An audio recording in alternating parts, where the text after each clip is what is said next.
Hi, today we're talking about the space race. I think you have 10 questions to answer. You have the reading at the end, obviously, be on there.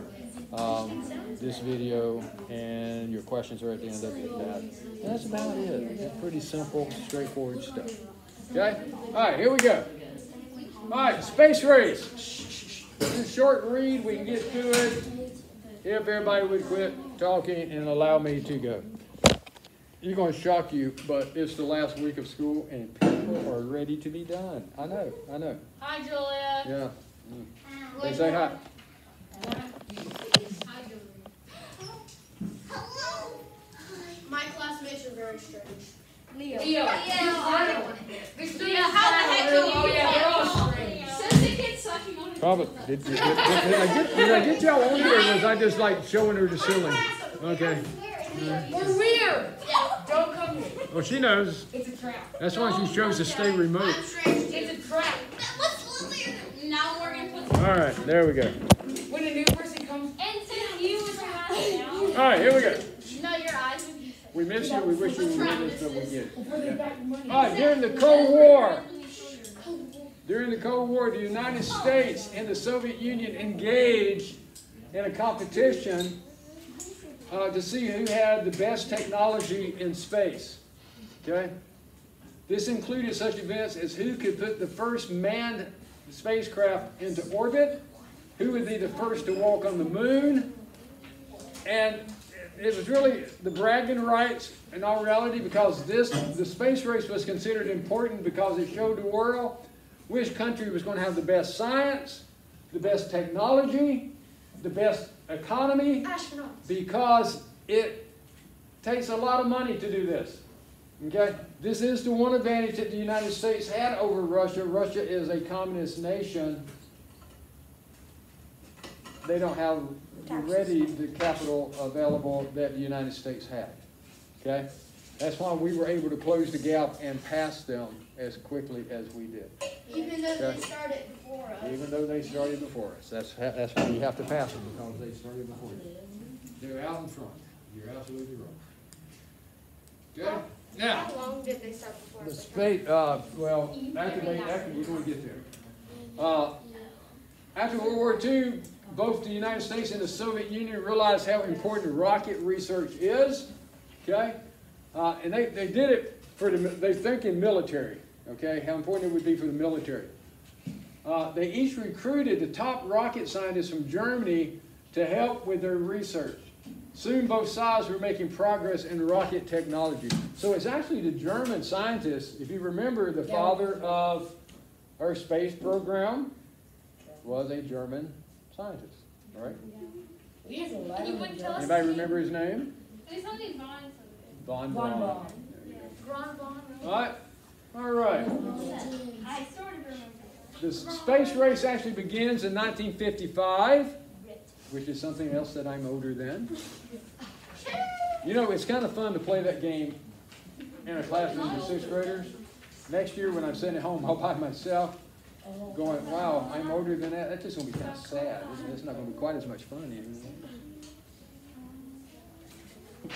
anymore. All right. But both countries announced that they would soon be launching satellites into orbit. The Soviet took the U.S. announcement as a challenge. Okay? And even established a commission whose goal was to beat the U.S. in putting the first satellite into space. Okay? Because they are determined to beat the United States, because they want to show world dominance. Which that's one of the reasons we do it too. I mean, it's because we want to show world dominance. You want to scroll? You can scroll. October 4th, 1957, the Russians placed the first successful satellite into orbit. It was called Sputnik 1. The Russians had taken the lead in the space race.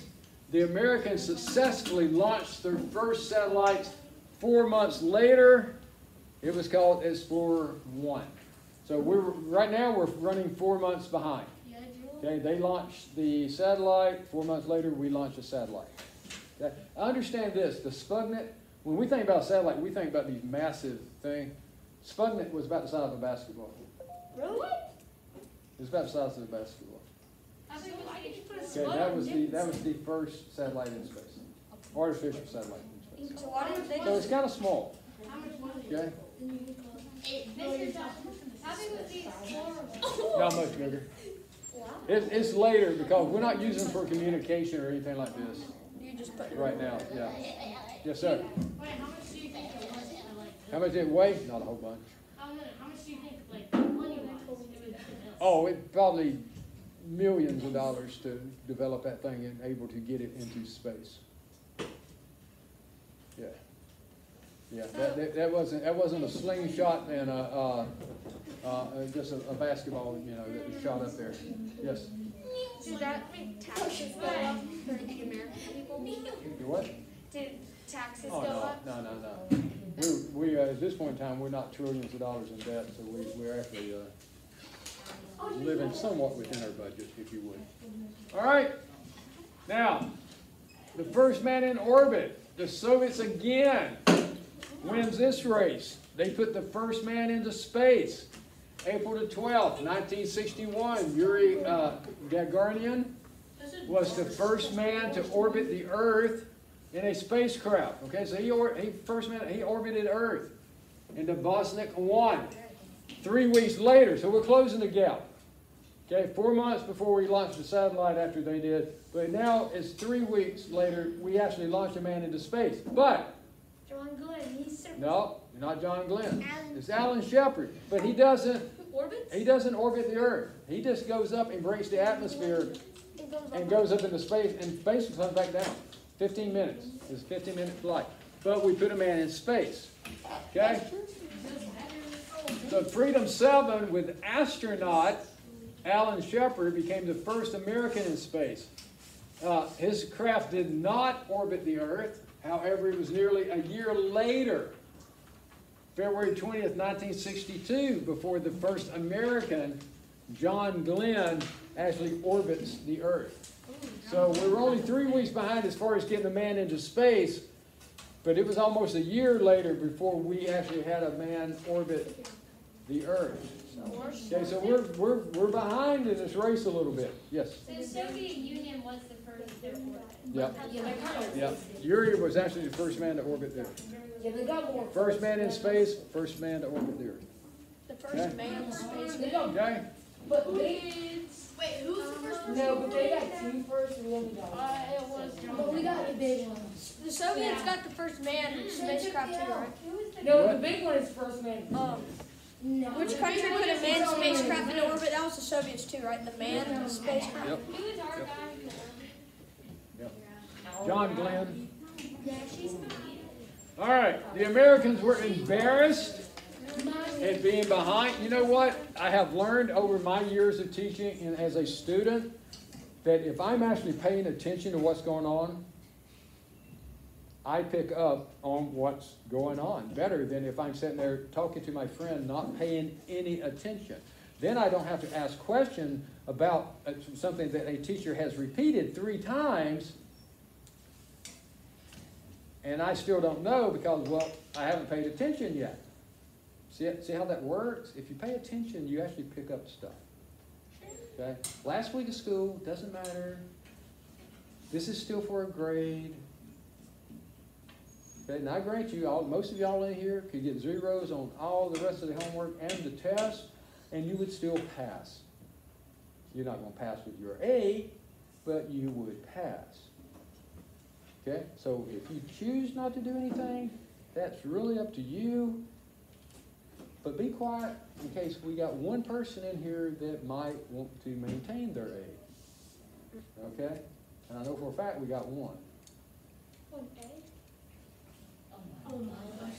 I rest my case. Okay.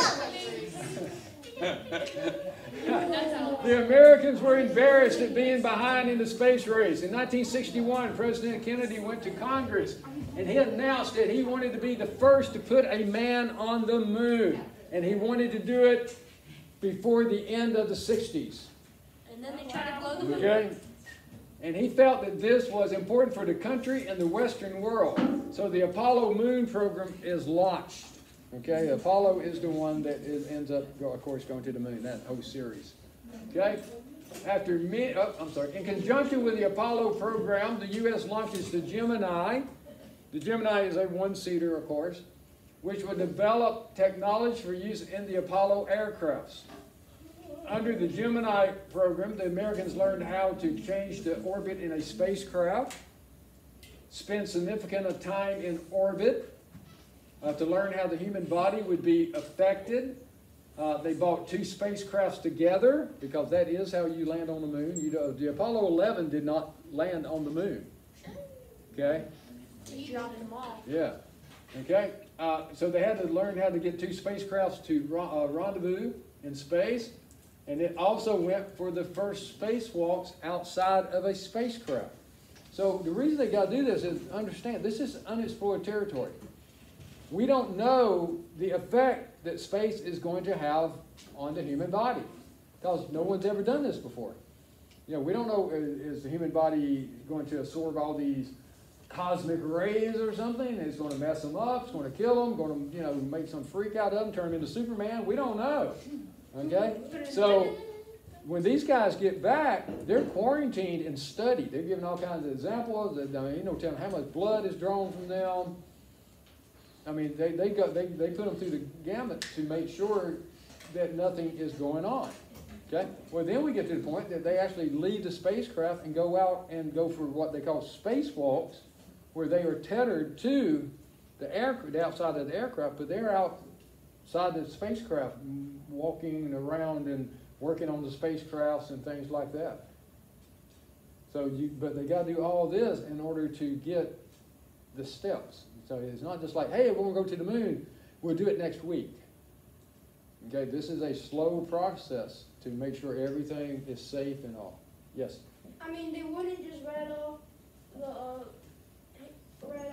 go to rocket and go to space, because I mean they have to figure out like a lot about space. Because Yeah, exactly. You got to figure out all that. You got to figure out the fuel. There's a lot of stuff you got to figure out here. Okay? All right? So, many years of experiments, test flights, and training, the Apollo 11 spacecraft was launched into space on July 16, 1969. The crew included astronauts Neil Armstrong, of course he's underlined because he was the first man on the moon, Buzz Aldrin, who was the second man on the moon, and Michael Collins. Okay, Michael Collins was the guy that stayed in the Apollo 11 and orbited the moon. Pretty much had the most important. He had a very important job. In fact, he died just a couple months ago.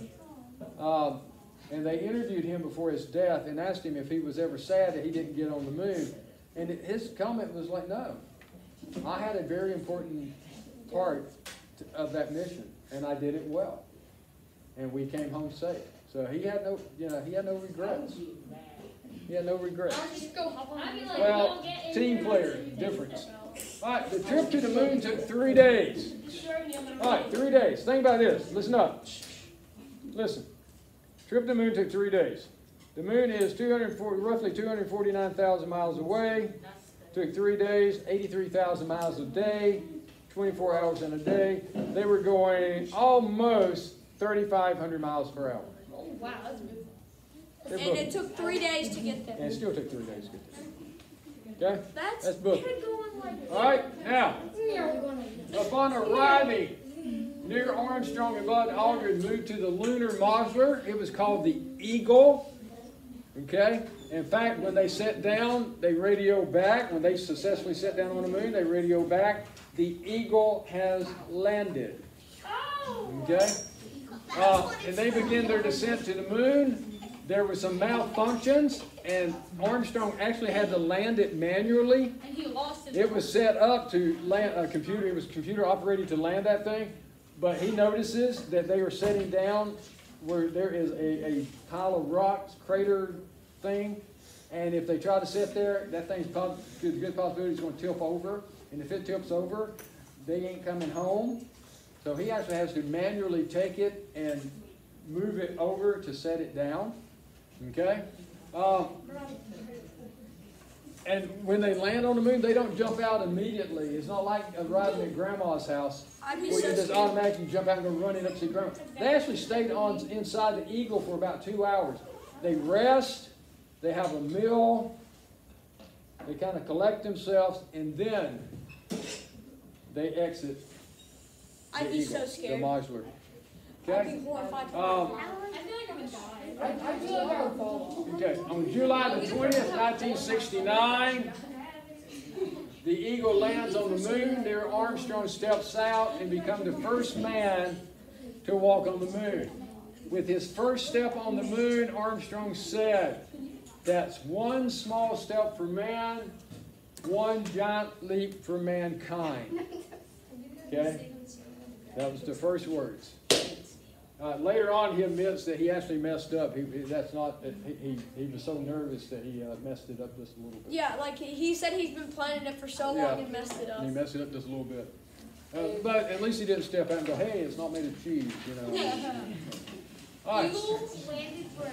When the Gemini and the Apollo program in the United States had taken a huge lead in the space race, in July of 1975, with the relationship between the U.S. and the Soviet Union beginning to thaw out a little bit, the first U.S.-Soviet joint mission occurred with the Apollo Soyuz project.